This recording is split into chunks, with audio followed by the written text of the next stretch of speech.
Good morning and welcome to the Thriving Writer Show. Today on the show, I have someone who has worked behind the scenes developing powerful marketing strategies that have helped companies make millions of dollars. You probably don't know him, but I have for years, and let me tell you, this man is brilliant. Today, he's going to apply his marketing wisdom to the world of writing and storytelling. So if you want to learn how to rocket your marketing, you've got to watch this whole episode today. Thomasos, welcome to the show. Hey, good morning, Frank. Thanks for having me. Great to have you here. Well, tell us a little bit about yourself. How did you get into the world of marketing and what drives you to do what you do?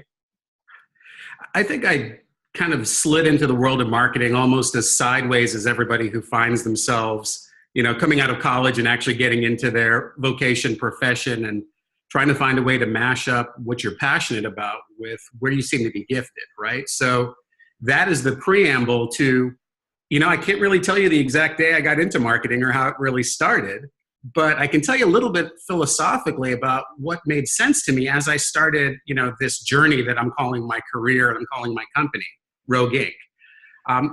It was an interesting thing, Frank, because about 15 years ago, I sat with a number of people that were just like us, right? They were storytellers, but they told stories through different mediums, right? Some were writers, some were designers, some were strategists, some were developers, but we all realized that, wow, we got this really kind of cool collective, right? And we were like-minded in the fact that we were really still going to be old school storytellers, right?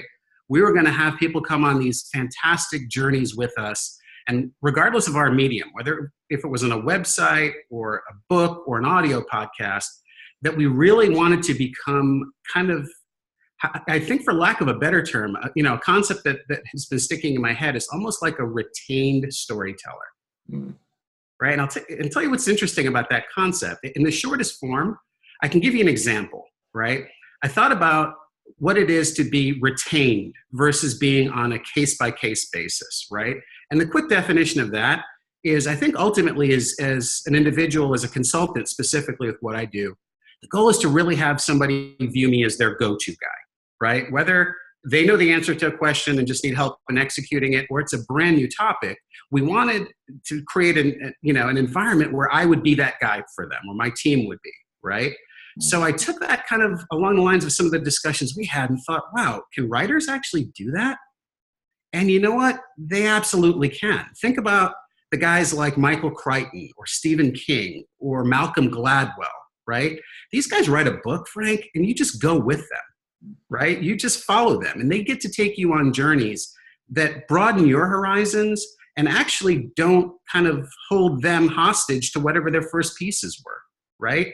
So it's kind of a really cool thing to think about doing as you kind of position yourself as a storyteller embarking on his storytelling journey, is that concept of, what if I could just build my tribe of guys to follow me and people that believed in me as a storyteller?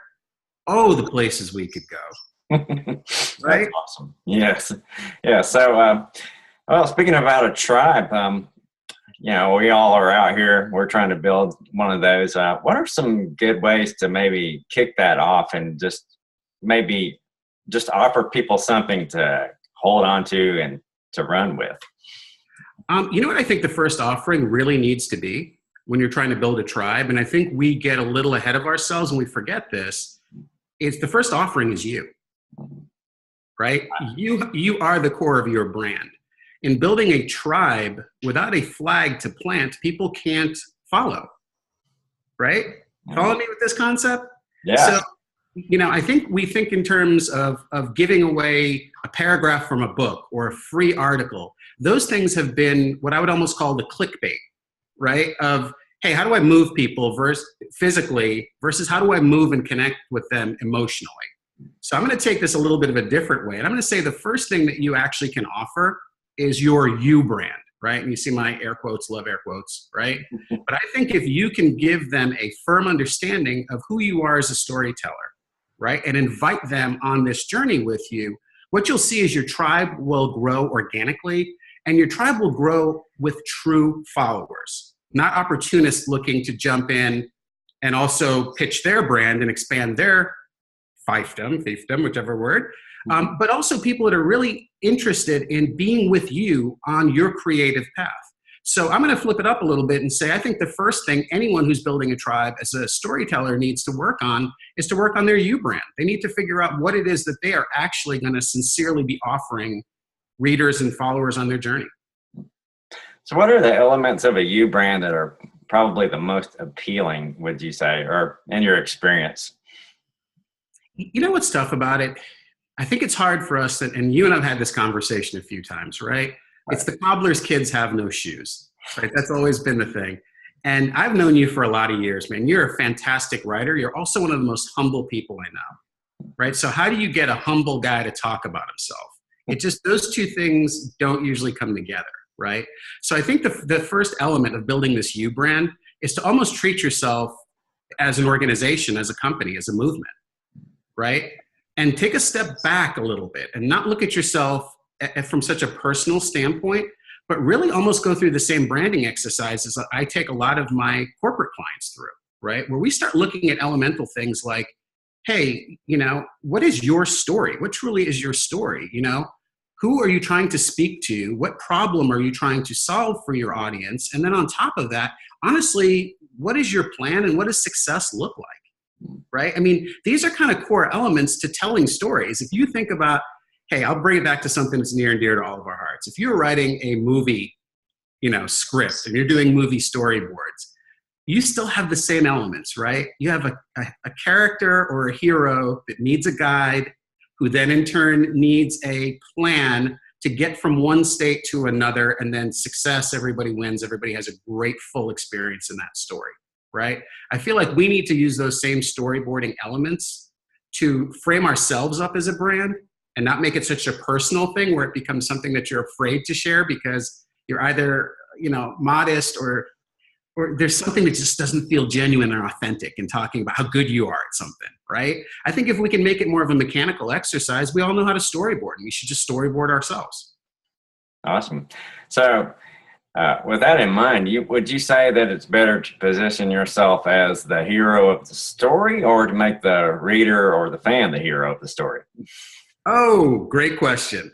You are never the hero of the story, okay? Never, ever, never, ever, right? I read a book called Building a Story Brand, and it is the one that's captured my whole heart over the last 2-3 months.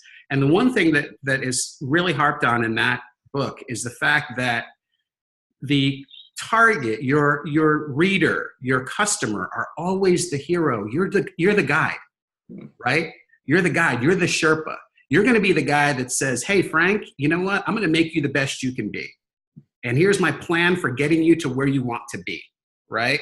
So whether they want to be informed, whether they want to be entertained, whether they want to be just taken away for a moment, right? The day-to-day is the grind is so hard for everybody. Whether you're just a release or an escape for somebody, or you're actually providing hard fact for them, I think you have to know these things, and you have to really say, okay, you know what?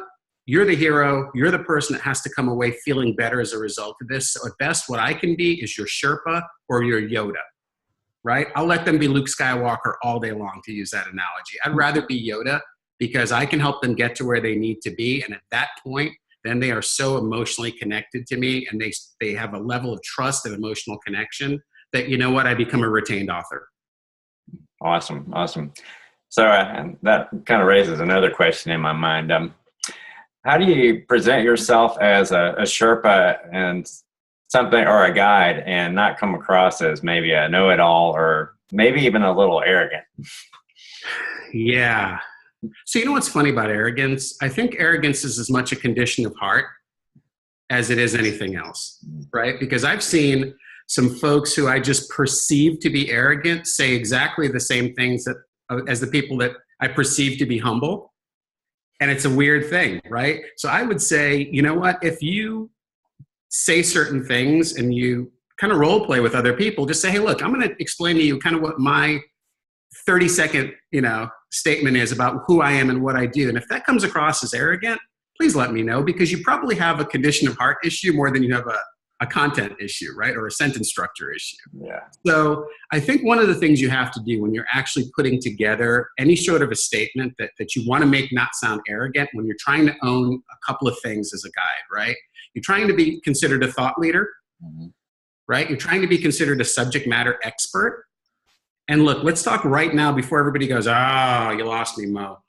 The word expert, right, is not an absolute term. It can be aspirational. It means that you are informed, educated, inspired by a certain line of content or a certain bit of information that you've taken the actual extra steps and initiative to learn more about, so that you can be in such command of that content that you're in a position to retell it, right, and to help other people with it. So that's my definition of an expert. I think people get very intimidated by the terms, right? But I think when you start trying to figure out how you position yourself and how you own this thought leader, the subject matter expert, I think number one, pass number two, because we said get over yourself as number one, right? Get your heart right. But I think what you also have to do is you have to be specific about what it is that you're going to own as far as that platform for what you're going to be considered a thought leader, an expert in, right? If it's too broad, it's not realistic, right? So I would usually recommend to people, let it be a little bit more narrow, right? You know, we've had a lot of different discussions about, man, you know what, Frank? It's tough, man, because you can write about like a million different topics. What do you write about, right? But it was magical when you started working with me to write about things that were pertaining to one of the clients that we both have, one of the companies, and staying on line with what kind of their business mantra was and creating this really cool, you know, verbal ethos, you know, for what their company was really going to be about, right? Once we honed it in and we got tighter, they were like, man, Frank is such an inspirational business writer. And we looked at each other like, cool, right? Wasn't trying to do that, but hey, look what happened here, right? So one of the biggest, things I think you need to do initially is get your heart right, and then hone in pretty tightly on what it is you would like to own in a consumer or reader's mind. So basically, if you have an overriding desire to help people and to just share what you know in that kind of a way, then I think that'll take care of a lot of the arrogance, don't you? Yeah, I really do, right? And it's the discussion that we all have to, as storytellers, we all have to come to terms with one thing in our hearts initially is, can I monetize something I'm passionate about, or am I going to try to create passion through monetization, right? Am I really convicted about what it is I'm trying to share, or am I really just trying to make money and trying to come up with the emotional clickbait to get somebody to buy something, right? Because I think it'll become pretty apparent once you start trying to position yourself as that expert or that thought leader, because if arrogance usually comes with the wrong actual motivation. Yeah, that's true. And I think probably the end product will be better if it comes from the heart first than if you're just, out for the money. Yeah, I think so, right? Because usually if something comes from the heart, it's connecting on a number of different layers as something that needs to be remedied or solved, right? We talk about this a lot. And sometimes you want to write to share an experience, and that's fun, right? Because then people can come along on that journey. But I find a lot of times, especially when I'm working with clients, is what they're calling on me to do is to solve a problem for them, right? To use this storytelling abilities to create a narrative that makes sense to people who have this same problem and believe that it needs to be solved, right? So I think a lot of it comes from the fact that the content that you're also putting out to folks and liking them, would like them to consume and want them to think of you as this thought leader and this expert in, has to really have fundamental value to them. And it's more than physical or financial value. There's an emotional value too. It has to stir up in their heart that it's something that needs to be addressed and something that needs to be remedied. And oh, hey, let's go back to it. It's something of which they'll need a guide to attain. And here comes our side position again, right? Yes. We talked a bit about going deep into something and kind of narrowing your niche. Could you unpack that a little bit more? Yeah, so here's what it looks like. And I think it's an individual journey for everyone to figure out what they feel passionate enough about going deeply into, right? But, it can be a number of different things. Number one, it could be something that you just seem to be very good at, right? It could be a specific thing where, for me, it wasn't just about doing marketing. And I'll use myself as that example, right? It wasn't just about websites and logos and those things, but what seemed to really resonate with people when we met was the fact that they could throw me a dry erase marker and say, I've got a gap in my revenue. What do we do? Right? So I went, whoa, okay. Maybe they are willing to pay me to think through things and draw things on whiteboards, right? I was like, wow, people, this is cool. This is really what I'm passionate about, right? So sometimes it's something that you have natural gifts, God-given gifts that allow you to kind of carry that type of discussion or carry that type of very rapid fire processing of information. Sometimes it's just something that you've just cared enough about that you'll dig deeper into it, right? Whether it's a topic like, right now you're seeing a lot of things, right? Women's rights, racial equality, all of these different topics that really create amazing platforms for people to, use their passion and their interest just to go 2, 3, 4 levels deep, right? So, when people ask me, what is it that I should try to, take over as my subject? Usually it's kind of it's not an answer, it's another question to say, what inspires you? Why did that inspire you? And what are you willing to do? What are you willing to do? How hard are you willing to work on understanding what's going on and, dig to try to create a new connection or some new information for readers? Awesome. We talked about emotion as being part of passion. Now, what are some good emotional appeals that we can use versus, say, just using the regular clickbait stuff? Yeah, so you can tell even by how much I use my hands when I'm speaking, and we've known each other for a really long time. I am very passionate, right? So for me to be emotional, it's not a hard thing, right? And all that to say, you have to understand kind of what your own personality style is, right? And sometimes for me, and I've got coaches around me. I call them coaches now, but they're really my customers. Every now and then will look at me like, "Hey, bro, tone it down," right? If the dial goes up to 11, I need you to be at about a 6 for this meeting, right? They'll help me set my passion tone here.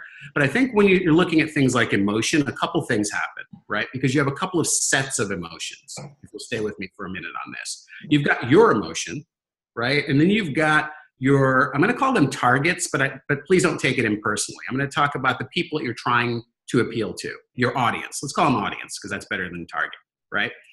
So your audience has a posture and is in an emotional state based on whatever situation they find themselves in, right? So this ties back into our subject matter expertise as much as anything else. You have to understand how they are feeling about where they stand right now on a particular topic, on a subject, on whatever it is that you're trying to present to them, right? And I would tell you that the emotion that you need to key in on is not yours, right? Or your lack of confidence or your lack of what I would call a big, loud, charismatic voice, and really say, okay, what is it that I need to do to touch and connect with them emotionally, right? So instead of saying, hey, I'm really good at this, you really need to listen to me, right? What you might say is, hey, you know what? I know this is keeping you up at night. So you know what? We need to have a conversation because, a good night's sleep is just a conversation away, right? You go after their emotion of frustration and fatigue and confusion, and you become that guide again. You become that light, right? That says, I'm going to meet you where you are and I'm going to bring you with me. So that, when you talk about emotion, I don't think emotion is something that you can drum up. I think it's authentic, and I think it's when you totally understand and have empathy for the position that your audience is in. That's when you're actually best suited to use emotion as a trigger mechanism. So basically, appealing to their emotions is sort of a way that you can bring what you have to offer to make them the hero of their own story, right? Yeah, you got it, right? And let's face it, when you're really trying to connect with somebody, whether it's in a conversation, a phone call, anything you're doing, that feeling of empathy and community really is always the right place to start, right? Because then regardless of the medium, whether it's a handwritten note, a phone call, a face-to-face meeting, a book, a video, it almost doesn't matter the medium at that point, right? Because that's the beauty of it, is where you get to express your comfort and your emotional bandwidth is in the medium you choose to meet their emotional needs. Let's talk about platform. I know there's Facebook and there's blogs and your email list and stuff, but what is a platform really? I mean, is it the thing that you bring to each of those places out on the web, or is it something else? So I'm trying to figure out how to be diplomatic with this because I use a lot of tools and platforms. But let's talk about platforms from two sides on this one, right? There's a mechanical platform, which is Facebook, Medium, all of these different tools that we can use, websites, blogs, right? Some people think of platforms that way. And then there's the organic platform, right? There's your platform, your stance, your take on the world, your value to the rest of your audience, right? The magic is when those two things cross over. So what I challenge people to do is to, first of all, be dynamic on every platform when you're talking about the mechanical side, right? And if you can't be dynamic, don't use that platform. If you're not comfortable on video, don't make videos, right? If you're, some of it is, hey, I'm going to stretch and broaden my horizon, and that's an awesome thing, but don't practice on people, right? It's too hard to get people's attention. Practice on each other. That's the beauty of our tribe, right? You and I can practice on each other all day long so that you have the right answer to then take to your audience to create value and not honestly waste their time, right? Because that's really one of the premiums for people. So I would tell you, hey, look, use every platform that seems to mechanical platform, right? Every tool, every community, right? Every opportunity you get that's relevant to your audience. Look into how you can express your platform on that physical framework, because that's when it really becomes magical, right? That's when it's more than, hey, you can tell when somebody's phoning something in and, hey, it's Tuesday, so I better post a social media post, right? Everybody kind of feels that. You've seen that. That's all right. It's kind of part of what we face, right? There's a little bit of that fatigue. But I think once you can get yourself passionately and clearly set in your organic platform, which is your value you're looking to deliver, and you team that up with the right physical tools, that's where that comes together. I don't believe in tools without story. I just don't. Tools are tools. Absolutely. And they are basically just a pathway to bring who you are to the people that you need to touch with your message, right?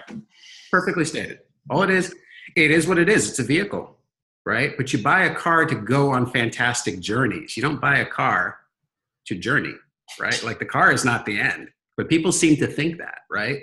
For some reason, people think, hey, I'm going to go start a blog. Okay. Hey, I'm going to go buy a truck. The truck becomes magical when I take it up the side of a mountain in Montana. The truck is not magical when it's sitting there, right? And that's what I would challenge people to say. Your blog is the same way. All it is a way to connect with people in an environment where they feel safe, that they trust, and is convenient for them. And that's all the physical tool needs to be. Well, let's talk about how the passion that you have and the message that you have can sort of combine with a marketing mentality. I mean, and I want to phrase this like a way, sort of like you want to dominate the market, but in a way that's just not, arrogant, as we talked like before. But what kind of what are the factors behind that driving force that'll get you out there and get you to the point where your message is reaching people and you're making a living and you can have a holistic good feeling about it? All right, you ready for the buzzkill on this? Right? Because I think everybody thinks that what you're looking for when you're trying to get that sustainable identity out there in any kind of a market, right? Regardless of what you sell and what you do, it's a lot less about the charismatic conversation or figurehead or posture. It's a lot less about the silver bullet. Can I say the one thing that connects with people? And it's a lot about consistency and commitment.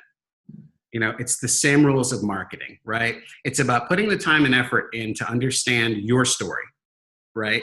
And coming up with the right ways meaning mediums, right? We talked about these platforms to communicate that story, and just almost with a military marching type of mentality, just keep committed to it and keep working on it, keep refining it, keep communicating with people, keep opening up a two-way pathway to get feedback, to make sure that you can really take a look at what you're doing and make sure it's the most successful, right? But good marketing strategy and good communication strategy has very little to do with the crazy tagline or buzzword, and a ton to do with consistent blocking and tackling, which will win the day once you own a space in someone's mind. And that comes honestly with clear, concise messaging and just a regiment and a commitment to just making sure that you have enough repetition there, that you've taken them through the stages of where they're finally open to you in that position, right? People have to feel safe and they have to trust you before they're really open to learning anything with you or going on any journey, right? So I challenge people to say, hey, look, you know what? Even if you've got a great story and you're doing fantastic things, be patient and be deliberate in your communications and in how you're building your brand, because it shouldn't come overnight, right? We always talk about, you know, the one-hit wonders and the overnight successes, how many years it took to become an overnight success. It's the same principle there, right? So I think what you have to do, Frank, when you're really kind of looking at, hey, how am I going to actually go from no one knows who I am to I'm a retained author, is you really have to enjoy that journey of what that is and make that endpoint just something that you're looking at, you know, as your goal, but also enjoy kind of, hey, how am I going to add value in all of my communications, you know, this week, today, this month, this quarter, right? Because it's really going to be in how you handle the grind, what success is going to come out of that. So it sounds to me like it's sort of the difference between developing a relationship versus going to a wedding or just a sort of a one-time event, meeting somebody and hoping that, you know, you make an eternal impact on them. Yeah. So I don't know about you, but I don't want the pressure of having to have a face-to-face meeting or one interaction, you know, set the tone for what I'm going to be for the rest of my life. Right. So, you know, I'm going to be lazy in how I tell you my strategy on this thing. I would rather over time build trust with people that allows me to not have my A game or allows me to make a mistake. Right. My best relationships are really tested through periods where I have actually made a mistake or I have upset somebody or I've hurt their feelings, right? That's where you get to see what your trust mark is worth, right? So, you know, that's where that concept too of, hey, look, I would rather be a retained author where somebody says, hey, Frank wrote something, right? So I'm gonna go check it out. But I wish that everything I've ever put together as a strategy or a messaging campaign, I wish it really connected the way I wanted it to, right?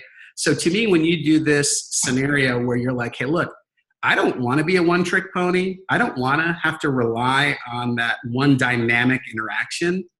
I'd rather earn it, right? And more than earning you as an audience or as a follower, I'd rather earn your trust to where when I say something you don't necessarily agree with, or I change a writing style, or I decide to experiment and bring on a new topic, right?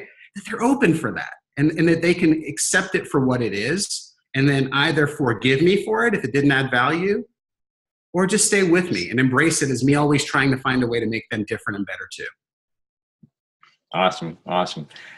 Well, we've talked a little bit about being generous, I guess you would say, like with the clickbait and stuff to build a list. I'm trying to think in terms of overall generosity where, you know, you have to put a certain amount of free content out there. What's a good maybe pathway to take from the free content to a relationship where people trust you and are willing to buy what you have to offer? Does that sort of fit into what we've been talking about already, but maybe the mechanical side of the thing? Yeah. So how do you build trust, right? How do you have the first conversation? How do you, in essence, have the first date, right? Because that's really what you're inviting somebody. Hey, I don't know you and you don't know me, but here's a little bit of me, right? Here's a little bit of the story. Are you interested, right? I'm a big fan of samples of things, right? And I'm using the word sample. I'm not using the word giveaway, right? I love to have somebody distill a concept down for me enough that I understand how it solves a problem for me and I understand pretty clearly the path that they're going to take me on. right? And what the end result's going to be, right? So I would tell you, I think sampling of content is important, whether it's a chapter, whether it's a paragraph, but I would tell you a sample without a roadmap is not going to be as effective, right? Because now I'm judging you on that first impression. If I don't like your writing style and whatever you shared with me, and I don't understand that writing style is just another brick in the road, so to say, of a journey that we're going to go on, I don't think you've put me in the right posture to even come on that journey, right? So I think it's going to be about figuring out what it is that your audience is actually looking for. Are they looking for longer pieces of content? Are they just looking for the distillation of it? Are they just looking for the roadmap that says, I know who you are, I'm here to help you, here's the problem we're going to solve, and we're going to journey together to come to an endpoint where you're better as a result of this, or you've accomplished something, right? So, that's the emotional, organic side of it. I think what you're going to have to figure out, and this is going to be interesting to see how we all use social tools, especially, to figure out how to get content to people. You're seeing a lot of changes in algorithms right now, right? So let's talk mechanical. You're seeing Facebook and these other tools saying, hey, look, we're trying to have more in-platform connection. In other words, just putting a paragraph and a read more and a click to your blog that doesn't live in the Facebook ecosystem or that social media tools ecosystem, that's going to get less ranking and less shares, right? So we all have a battle here. So I don't have an absolute answer for you mechanically, because a lot of it's going to be based on the algorithms of the tool sets that we're using right now as to mechanically what is going to be the most effective way, right? Do we link them back to our blog, which gets them out of that ecosystem, which is actually going to penalize us? Maybe, because we don't really know what they're going to do, right? We know what we're hearing. Mm-hmm. But I think the thing here that we can do to beat whatever the algorithm is to solve an actual problem so that people will seek you, right? So what if we just use the platform to plant the flag and to let them know we're here? But what if we invited them through not just free samples of things, right?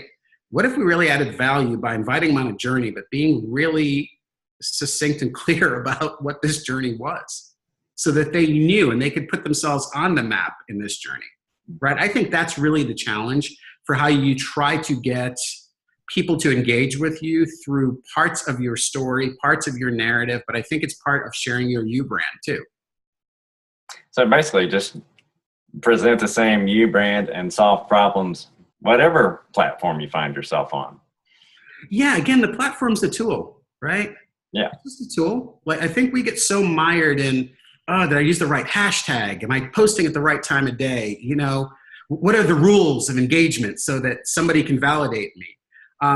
It's a slippery slope, right? It honestly is a slippery slope because you can find yourself playing with your own brand and actually breaking your own brand by getting in a mode of clickbait or getting in a mechanical mode where you're trying to game the gamers, where you're trying to figure out how to get more likes or more posts, and you impact the integrity of your actual message.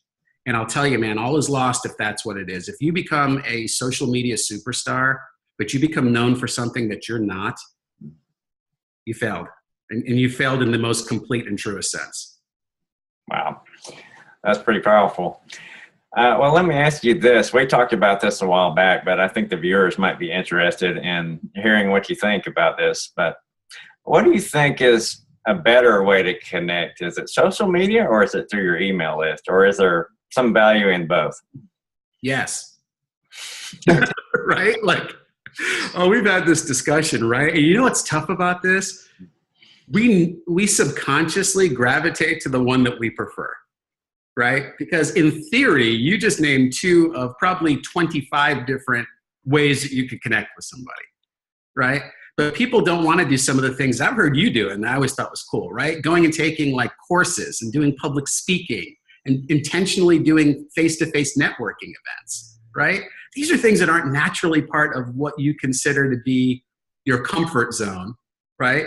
But you honor those things as ways that maybe your audience might be looking to connect, right? So what I would say to you is, hey, look, you can look at statistics and build a case for any different tool set, right? You can talk about cost per impression and clicks and and subscribe rates. I think the right answer, honestly, is a blend of a lot of different tools. I think social media is important because it's a lifestyle tool that puts you directly in line of sight on people's smartphones, right? People still like email, right? Email, especially from a corporate standpoint, with my corporate clients, is very effective, right? Because that's a medium. People respect that inbox as a safe and trusted arena for them to receive communication, right? So again, now you see where we're going here. We're starting to talk about how an audience values that platform, right? Some people value social media heavily because they're smartphone people that are constantly in those tools. Some people have a more trusted posture for email, so they trust that tool. Some people really won't even want to engage you unless they've had a chance to see you speak, right? So some people are more video people. Some people are more audio people. Some people are more individual face-to-face, right? So the networking events become huge. You need to know where your audience is in community, and you need to physically go be in that community, right? So what I would tell you, Frank, is, it's not the answer people want to hear. It's almost like the repetition answer. Everybody goes, come on, man. There's not a silver bullet for this one, right? It's about understanding where you're comfortable and then becoming uncomfortable, and understanding where your audience is comfortable and meeting them at their comfort level, not trying to establish a beachhead for you at your comfort level and then expecting them to come to you. Not going to happen. So what are some easy ways to figure out what it is your audience is really interested in, other than maybe just, maybe that's your field that you're in, but how do you find out really deep down, say if you're new at this and you want to know where to start? So, you know what, you always have a decision to make when you're new to any industry or you're new to a topic or a community, right? You could crowdsource or you could look at analytics, right? Really, ultimately, the two things come down to some combination of those two. You can Google enough industry and follower information that you could say, what percentage of X community uses social media for Y, right? Google's going to have all the analytics you want. But what I would challenge people to do is to really look to communities that serve that audience, right? And use the crowdsourced information. Find some more mentors. Find some guides yourself that can help you say, hey, look, man, I've been talking to these guys for 20 years. Here's what I find they care about. Here's where I find that I can actually physically find them, right?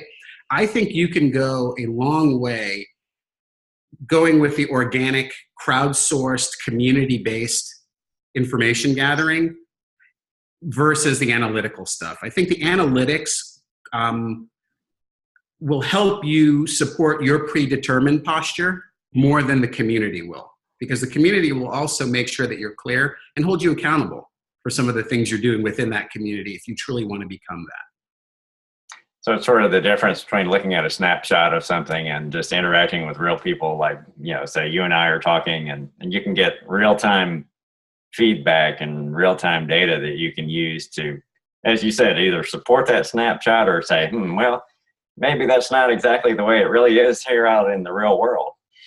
You got it. And you know what happens when you're in community, right? Is magical things happen. And I'll use our relationship as, the example for this. How many times have we started talking about one topic and an hour and a half later start laughing like, how did we even get here? Right? Like, what are you even talking about, right? And those are usually like the richest conversations, and the best thoughts and ideas come out of that, right? And those opportunities really become inspirational because you get excited about those, right? Versus reading a blog post or looking at an analytics report, right? On web traffic or tool traffic or who did what with what, right?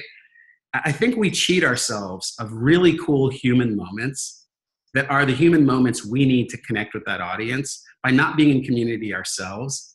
And just remember the old think tanks, man. Remember what coffee shops used to be? Just a bunch of folks getting together and just kind of, it's like a big jam session if this was a musician's forum, right?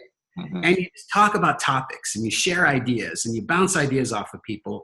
And I believe in that as the right approach to learning an industry, becoming comfortable within that industry, and quite frankly, becoming a quick expert in what that industry needs, because you're learning it from what could be hundreds and thousands of years of practical experience and knowledge from your peer group and your community versus you trying to figure out how within the 46 minutes you decided to make this an important part of your life, what you needed to know to be able to do that, right?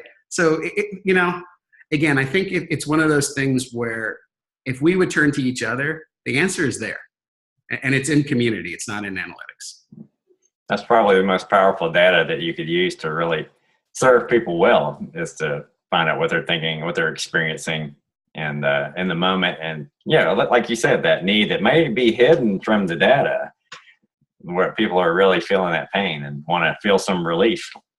And here's the thing, right? You just nailed something, Frank, I hadn't even thought about, right? The problem is not in the data. The data shows you the behavior, right? But behavior is not usually a good indicator of what the problem is, because behavior might be modeled on whatever your personal brokenness is and whatever is available to you, right? So if you really want to get to what the issue is and the heart of the issue, it has nothing to do with the mechanical, and it almost challenge you now to ignore the behavior sometimes. Yeah, because a lot of times we can just do like, when somebody comes up to you and say, "Hey, how you doing?" You say, "Oh, I'm fine," when really you feel like crap, or you said the worst day of your life, Always. It's always awkward to answer the rhetorical question, right?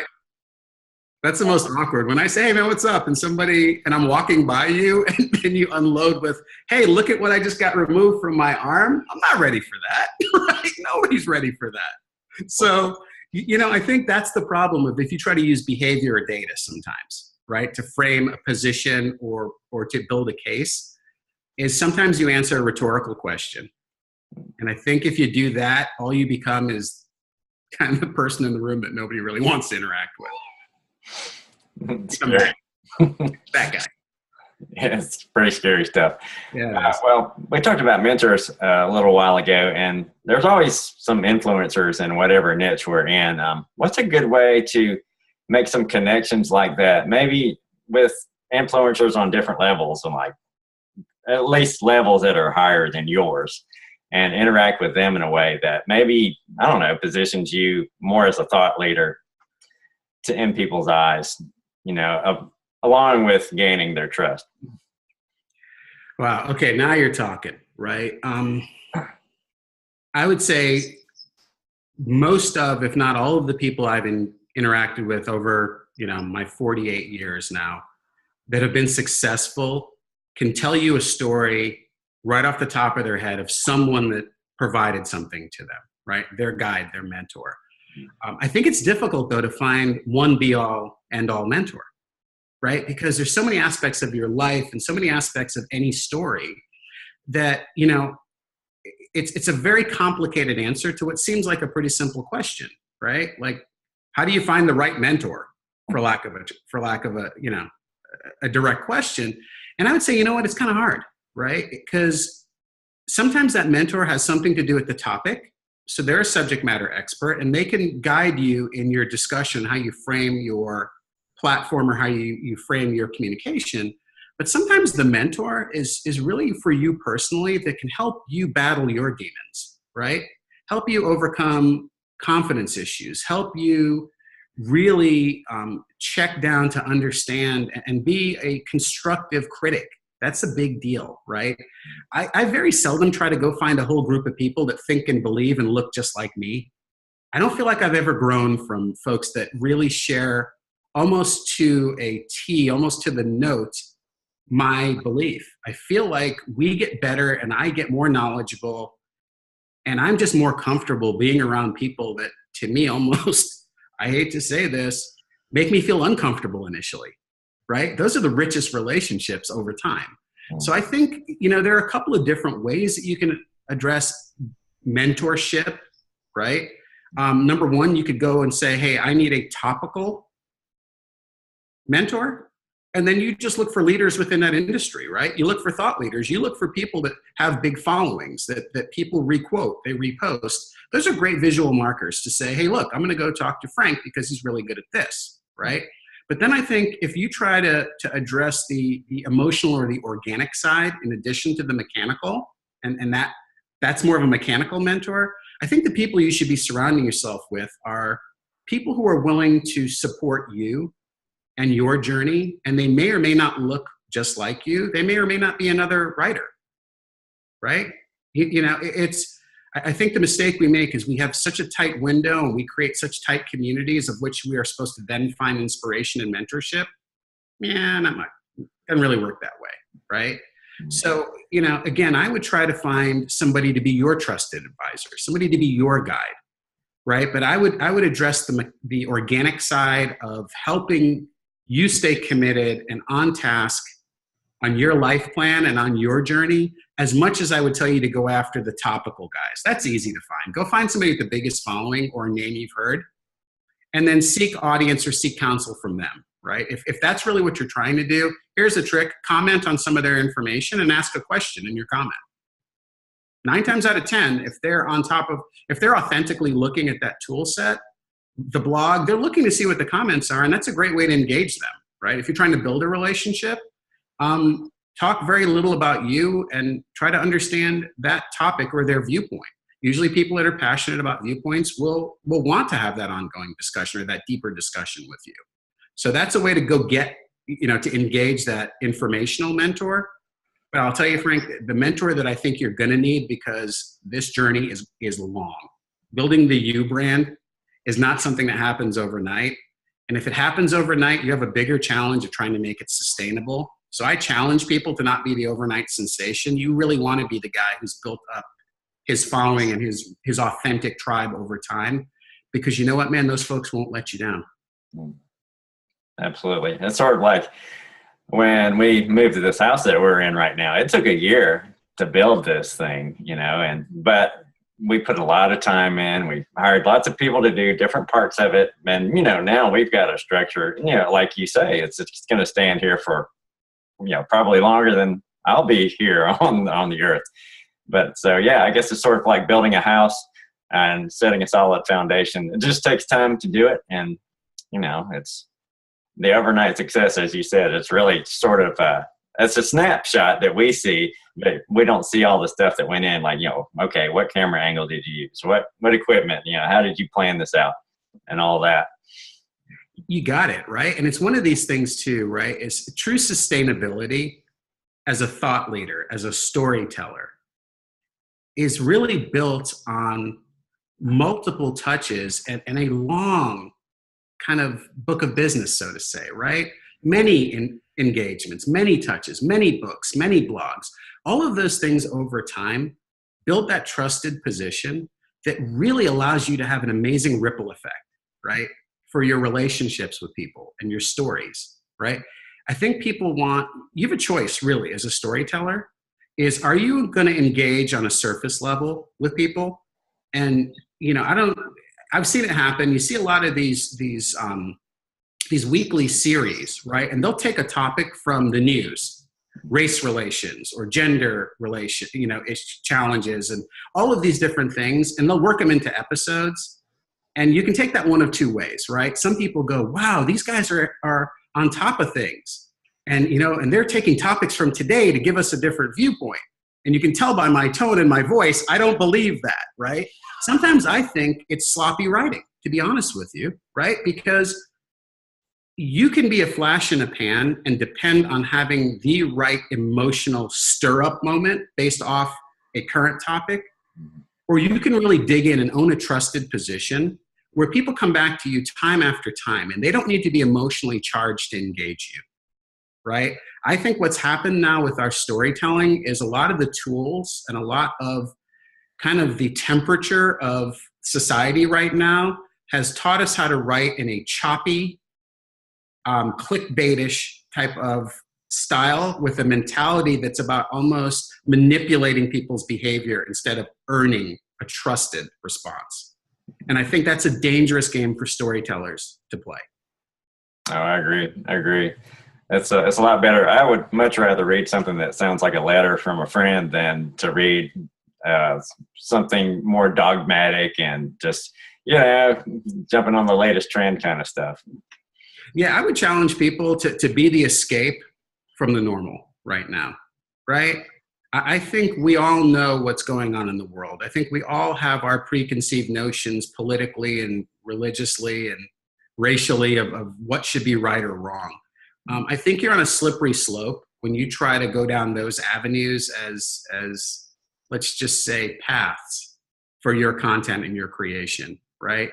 I think the world right now needs us again, Frank. And I think what they need is they need the storytellers that enrich their lives and take them on journeys. And whether it's an informational journey or it's an entertainment-based journey, I think we need to create safe, trusted, amazing environments for people to remember and recall the reasons why they enjoy being who they are, not necessarily feeling like they're victimized by whatever political party is in line or the color of their skin. Tell a story of hope, then, rather than make them just feel like they're mired in their ordinary life forever. Yeah, or show them where there's hope in their story, right? That's where the magic comes. You can tell me about what's hopeful for you, but man, it becomes a different thing when I can see myself in you, right? Where all of a sudden it's like, wow, I am Frank, right? That was like the biggest realization I had when we started talking a while ago. And you were like, hey, you know what? I want to help writers, tell their stories better. And I want to help writers get to bigger audiences and sell more books and become more, influential. But people seem to have a hard time talking about themselves. And at first I was like, man, that's terrible for you guys. And I was like, wait a second, it's us guys. I'm the same way, right? Cobbler's kids have no shoes is the universal truth that goes with every subject matter expert, every artisan, right? Because they become so much more concerned and consumed by providing value for the audience that your tool set and your story becomes secondary, right? The challenge is it shouldn't be secondary, or they can't recognize you as their guide. They can't recognize you as that person that they need to embark on a journey with. And that's honestly why that you branding concept makes sense and is essential, because, let's face it, whatever you write, your family and your first tier 1 level of friends will always be your biggest advocates, right? But it's kind of like getting the endorsement from your mom. My mom will tell you what a brilliant strategist I am, right? And she'll tell you how great I am and why everybody should love me. It's a little bit different when, like you started off in this conversation, you've known me for a lot of years. You've seen my concepts become execution, become reality and results for the teams that we're working together on, right? So that's a different type of an endorsement there, and I think you don't give somebody the opportunity to get that true third-party validation, trust mark that can then be extended to you, which is the other big value of community, right? Is to have trusted people with trusted, positions share you as a trusted advisor too. That's a fast way to get visible, right? But, it ultimately still comes back down to, hey, you know what, man? It's about us, right? And it's about us as storytellers getting comfortable with what is uncomfortable, which is not an ego-driven rant about what's excellent about you, but a true heart-based testimony about why they feel like they are qualified to be your guide to getting you to a destination or solve a problem. Simple as that. Awesome.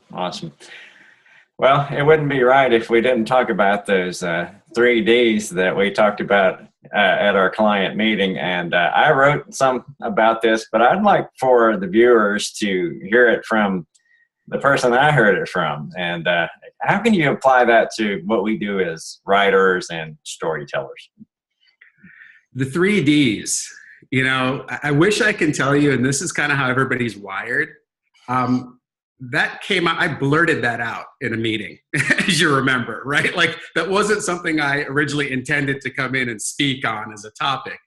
I believe in frameworks, right? Because I am such a radical thinker, a framework keeps me honest, and a framework helps me make informed decisions about what I'm going to say and what I'm going to do, right? So the 3 Ds you were talking about, right, really serve to me as a framework in any communication I'm putting together, right? Or any communication strategy, because I can get so far off the reservation with ideas and concepts that I forget mechanically that there is a process, right, that needs to be, considered.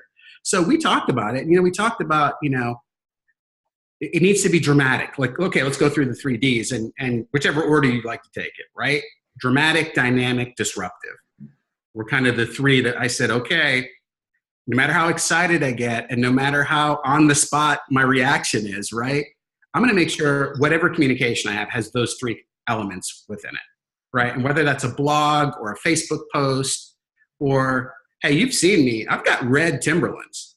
You want to talk about disruptive? I wear red boots, and people either stop to make fun of me or stop or make a wider arc around me because they think I'm crazy. But you know what it is? It's very visually disruptive, right?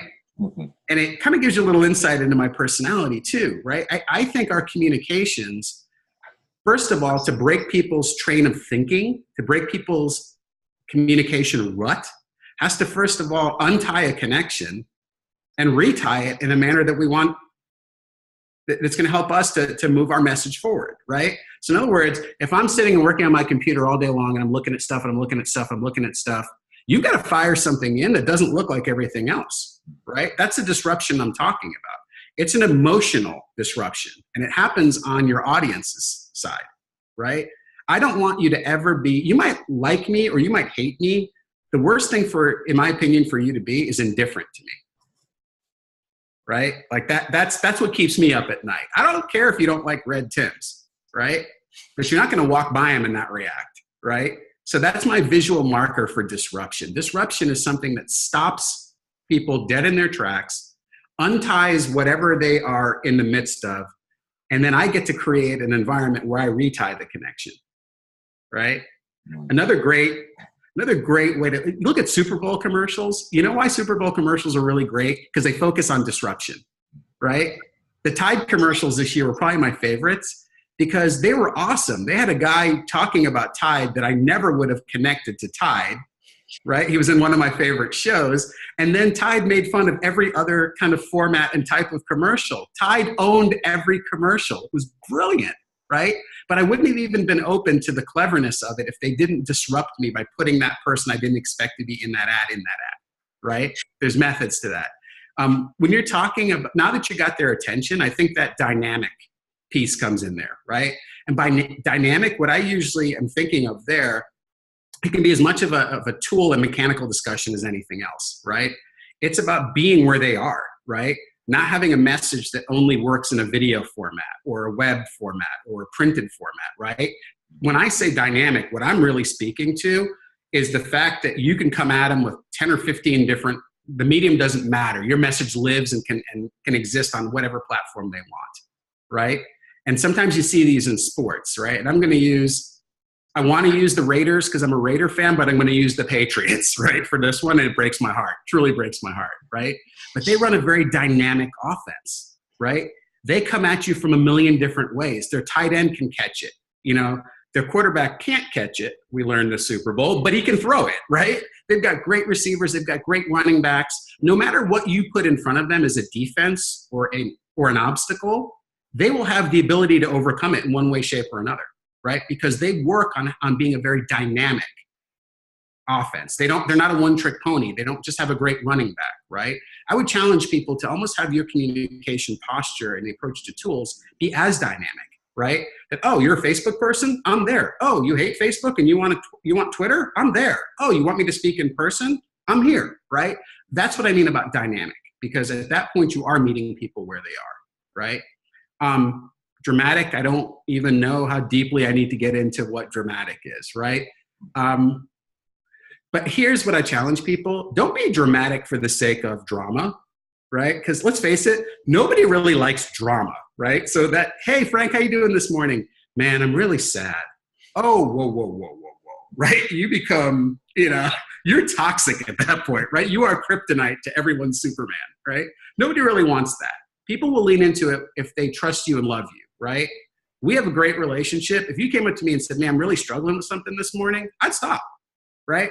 But that's the difference of the relationship once it's trusted, right? Once you're trying to establish it, drama to me is more in the sense of stirring the emotion that we talked about earlier, right? That is the audience's emotion. Are they frustrated? Do they have anxiety? Do they have, are they happy? Or like, what is going on in their head? What is driving their need to consume our communication, our story, right? And if you understand that, what I mean by being dramatic is, be very visually stirring and be stirring and engaging, but also, in the term of dramatizing something, speak to what their emotional state is. That's what I mean about being dramatic, right? You saw me launch a campaign recently that really is based on the fact that people are more than just a number, right? Or they have a lot of anxiety, right? So I had a choice. I could either use a logo and tell people how great we are at solving that anxiety for them, or I just sat there with them and I put a French bulldog with an ice pack on its head, right? Because what that says more than, hey, I'm great, it says, man, I know where you are. And this is terrible, right? When you're trying to convey a thought and dramatically convey the thought of, hey, you're more than just a number, right? I've got one. We used a visual, right? Have you ever been to Publix or a grocery store and try to buy cold cuts from the deli section? And the first thing you do is you go up and you take your number, right? Because inevitably there's a crowd of people. And the most emotionally jarring and scarring moment you can have is sometimes looking at your number and comparing it to that counter that's up there, right? If your number's 79 and they're on 29, bro, you're getting ready to roll with the prepackaged cold cuts, right? Like you've already made a position and a decision right there. It's never been more clearly stated to you, right? So what I would say is, hey, be very dramatic. And in the true sense of being dramatic, create that visual to show them and remind them that frustration, right? I know what you're saying, man, because I've got a headache too, right? I know what you're saying because I've been to the grocery store and I've had 20 minutes to finish shopping and be 56 numbers away, right? Nobody wants that. And that's what I mean by drama. Be very dramatic and engaging as you're communicating that emotional connection at that point. Wow, that's a whole course in itself right there, I think. Great stuff. Great Hey, man, everything we talked about today is probably 10 more podcasts, right? I mean, you can unpack any of these concepts far deeper. Absolutely, absolutely. And I'd love to have you on again to talk more about this stuff so that our audience can grow and, become more engaging and sell their ideas and build their tribes. Absolutely, man. I love what you're doing, and I am on board. I'm on board for whatever the tribe you're building decides that they want to hear more about. If you get some feedback or you find some topics that come up in conversations and you feel like I can add value to those, I'm with you, bro. Let's go. All right, great. Well, thanks for being on the show. Excellent. Thanks for having me.